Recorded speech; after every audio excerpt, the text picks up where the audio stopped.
Hey everyone, One Big Boss here. As you can tell by the title of the video that you clicked on, we're talking Call of Duty, but more specifically, Sony being worried about Call of Duty leaving from Microsoft, which, let's face it, it's gonna happen, ladies and gentlemen. Whether you want it to or not, it's gonna happen.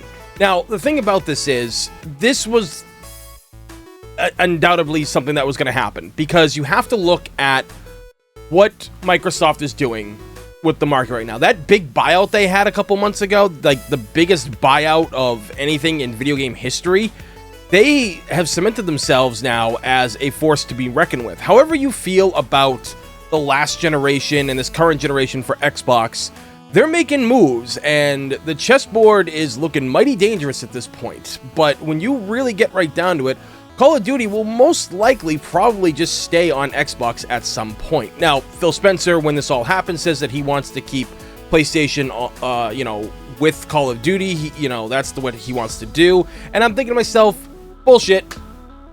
That's absolute crap, my friend. See, this is why I don't believe guys like Phil Spencer, because he can be a gamer and he can game on this console and that console and say he's ready for this exciting game coming out for an exclusive on PlayStation 5 or the Nintendo Switch.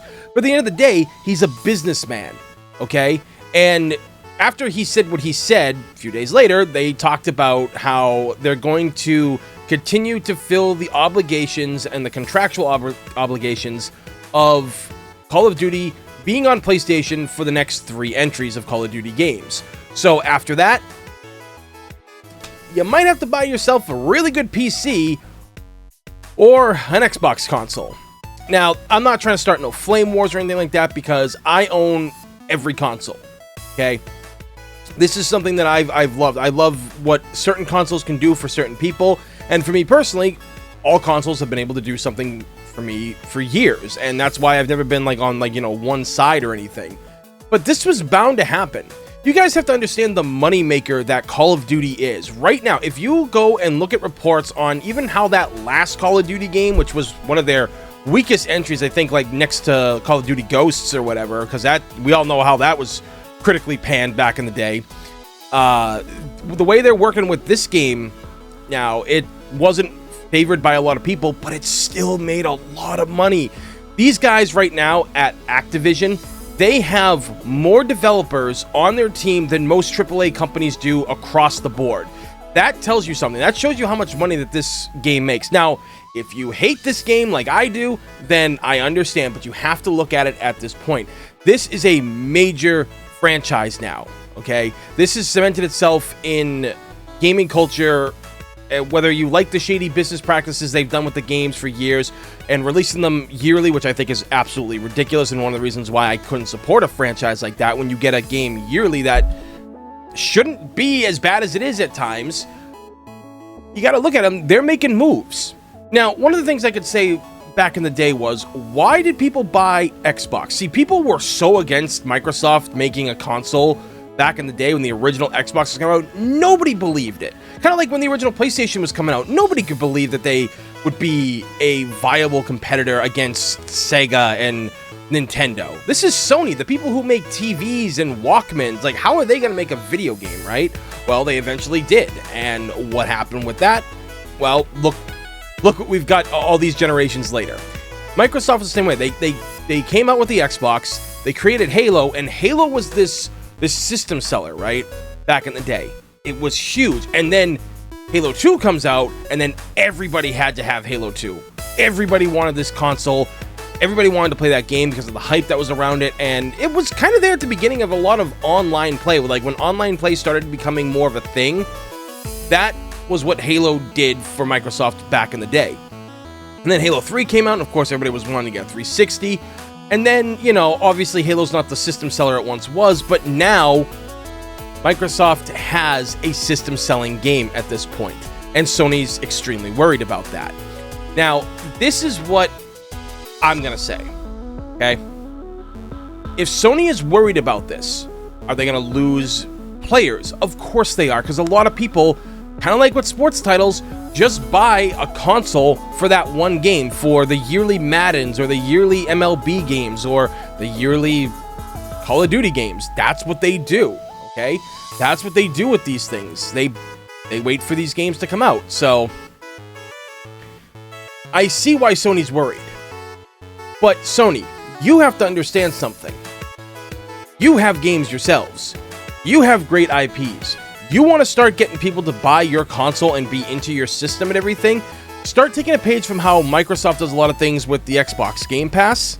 Start giving us old classics that we can play. Find a way for us to just pop a disc in and play our old discs, or we can buy our old games. You know, we can buy PS1 games, we can buy PS2 games, we can buy PS3 games digitally, not just through a streaming service, right?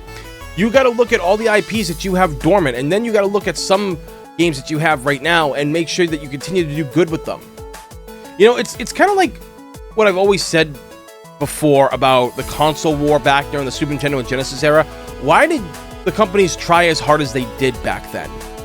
They wanted to keep people coming back to their system, so they made great, fun games. But nowadays, people try to do microtransactions and DLC and bullshit season passes and such, and at the end of the day, you know, a lot of people are not going to be happy about this. And this is business. This is how it's done. And I feel more so in this day and age that people are more about, you know, not about console wars as much, and everybody gets either system, you know? They'll buy it no matter what. And if you're already like a PC person, but you've got PlayStation 4 at your house or PlayStation 5, if you've got a great PC, there you go. You've got yourself Call of Duty right there. It's not like it's going to be restricted to exactly Xbox. So I think people are overreacting a little bit too much just because you have options. And gaming PCs that can run like Call of Duty and even newer ones, they're not as expensive as you think they are. I mean, yeah, you have to save for it. It's going to be more expensive than a console, but you know, you're going to have that thing for many years, and you can update it as you go along and save for parts that might need updating in the future, and then you can still play Call of Duty. It sucks when you love something and it goes to another console. I mean, I've had that happen to franchises that I love. You know, I remember back in the day, I mean, I really look at things like Kingdom Hearts, right? Kingdom Hearts was like, you know, it was on PS2. Then it went to the Nintendo Game Boy Advance. Then it was on the DS. Then there was a PSP game, Birth by Sleep, or I think that was that one. Yeah, and then, you know, Dream Drop Distance on the 3DS. You know, there was all these ones, and then Metal Gear. Metal Gear was on NES, PlayStation 1, PlayStation 2, PlayStation 3, and there were ones on the PlayStation Portable back in the day. You know, like you had Peace Walker and the Portable Ops games. So, you know, I understand about not wanting to buy another system to play a game that you like, but, I mean, I had all those things anyway because I enjoy playing on multiple platforms. But again, I think we're at a point now where we're looking at the ability as, yeah, it might get taken away, probably most likely definitely going to get taken away from PlayStation at some point, but you have options. You've got the next 3 Call of Duty games right now to save for a gaming PC so you can continue playing those, or you can just buy an Xbox if you want. You know, you can do that as well. I think a gaming PC might be a little bit better because, you know, then you have something that you can do other things on as well. And even if you're a PlayStation person, with PlayStation Plus as well, you can do that stuff through your PC. You can play PlayStation games on your PC now through, you know, like the whole PlayStation, like what they've done recently. I haven't done it yet myself, but you have options. So I think you guys are kind of overreacting about something that's not fully getting taken away. You have the option to buy a PC or save for a next Xbox console or this current one if you want. So that's my 2 cents. Let me know what you guys think down below in the comments below. Do you think that this is a good idea? Do you think that this is right that Microsoft is taking something away even though that they technically now own it? Or do you think it's a smart idea for them to allow PlayStation to keep these after their contractual obligations and take a lump sum money from Sony from sales of digital and physical releases of new Call of Duty games? Let me know. So, that being said, please thumbs up and subscribe because it's free, and this day and age, it's a damn good thing. As always, everybody, thank you for watching. I'm One Big Boss, and I will see you all next time. Hey everyone, thanks again for watching this video. If you can give it a like and a share, that'd help my channel out big time.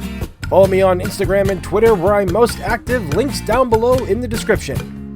Also, make sure you click the bell to get notified when new videos are posted and when I go live for streams here on the channel, which I do regularly. If you want to become a Patreon and help me out, you get cool perks just for joining, such as early access to reviews and monthly hangouts on my Discord with me.